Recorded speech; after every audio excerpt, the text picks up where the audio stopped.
What does it mean to be an entrepreneur? I can tell you this, it is not for the faint in heart. It is only for the brave, the courageous, the calculated. Entrepreneurship is reserved for the resilient. Don't even step on the playing field if you have not counted up the cost of entrepreneurship. So there are two sides to the coin of entrepreneurship. There's heads and there's tails. And most people fail to see tails. They see heads, the face of it. They live on the surface, the lights, the cameras, the action, the yachts, the fame. But they don't see the blood, the sweat, the tears. Anybody that is willing to make the sacrifices. They stay up late, they work longer, they are more focused, pay the price, and get the job done and finish what they started. Those are the ones who will succeed. If you're going to be an entrepreneur, you're going to need to lead. The world needs more creative, resilient, passionate, committed, focused, disruptive entrepreneurs. The last thing we need is somebody to come along with another good idea, but they don't have the passion, the perseverance, and the grit to get the job done. We don't need another person that's going to start something and quit in 6 months. Don't tell me you want to step into a room and dominate if you don't have passion. Don't tell me that you want to be a disruptive entrepreneur and you want to step into a room with a new idea and challenge and change the status quo and you don't have passion. Right now you may be in pain. Right now you may be hurting. But if you have vision, you are able to see past the pain and look into the eyes of the future.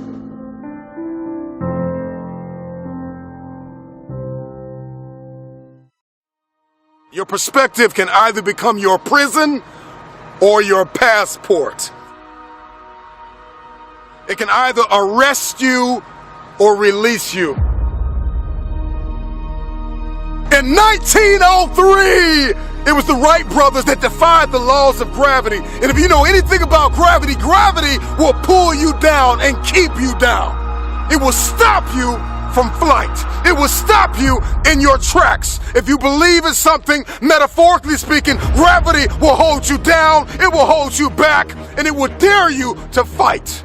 Your perspective can either be your prison or your plane. I don't know about you, but today I made the decision to defy the laws of gravity. The first successful heavier than air powered aircraft was designed and built by the Wright brothers. They flew it 4 times on December 17, 1903, near Kill Devil Hills, about 4 miles. I believe possibility is destiny, and it is fear that keeps us arrested and apprehended by the spirit of impossibility. I'm gonna tell you this right now, and nobody else is gonna tell you this. Impossible is a spirit.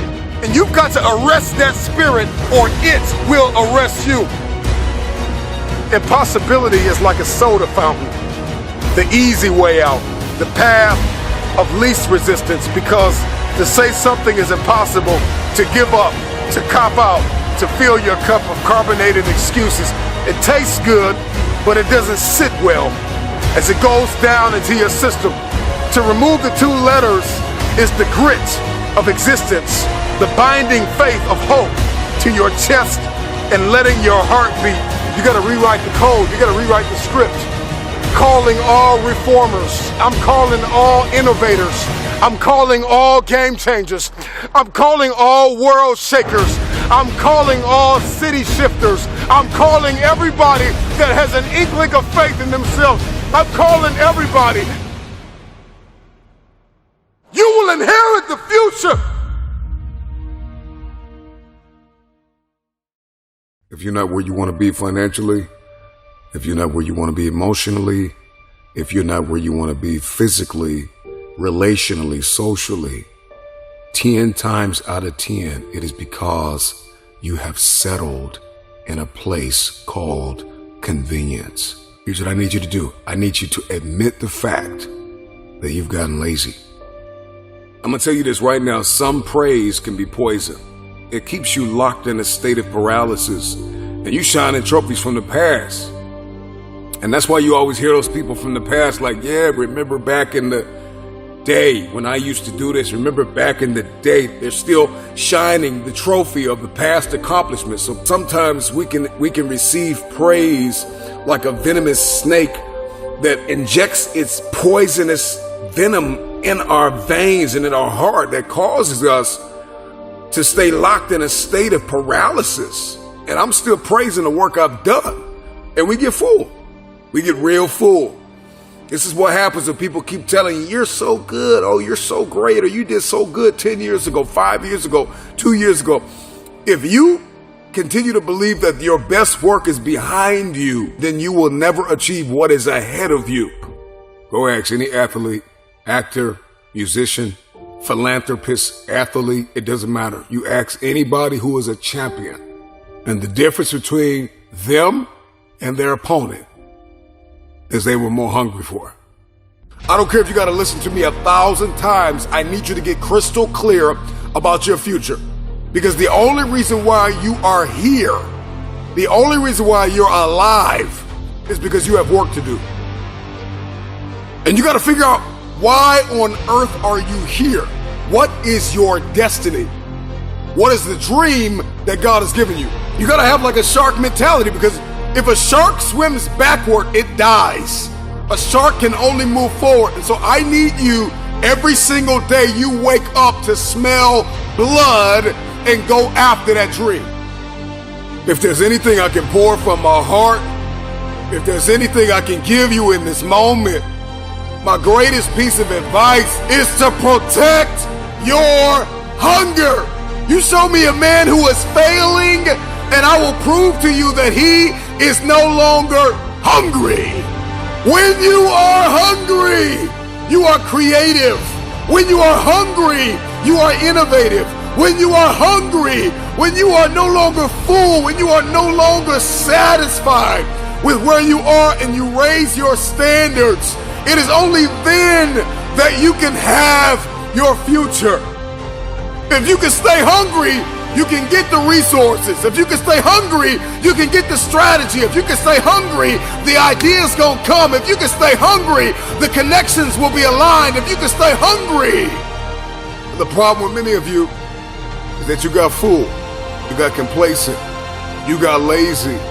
Somewhere along the line, you lost your enthusiasm, your optimism. You lost your hunger.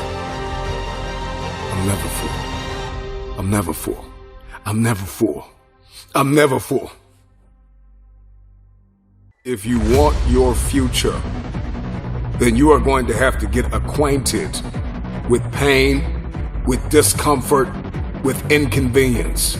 Because hunger is the only thing that's going to give you the power to persevere through that pain. Never stop climbing the hill. There is always another hill to climb. Go find your hill and climb. You got to be hungry for your dream. You got to be hungry for your next level. You got to be hungry for connection and alignment. You have to be hungry to fulfill your destiny. Hunger is not an idea. Hunger is not a mood. Hunger is a lifestyle. I'm never full. This is me every day, all day. I'm hungry to learn. You got to be hungry to read. You have to be hungry to grow. You have to be hungry to manifest what is in your head. When you're full, you can't receive. When you're full, you lose vision. When you're full, you get lazy. When you're full, you procrastinate. When you're full, you sleep. And I need you to get to the place where you're no longer sleeping. I need inconvenience to be your new norm. If you're not inconvenienced every day, You need to be inconvenienced. Every day, I need you out of your comfort zone. If you're going to win the fight for your future, if you want generational cycles broken in your family, if you want to be the first to achieve, the first to get it done, the first to see it, the first to do it, you must stay hungry!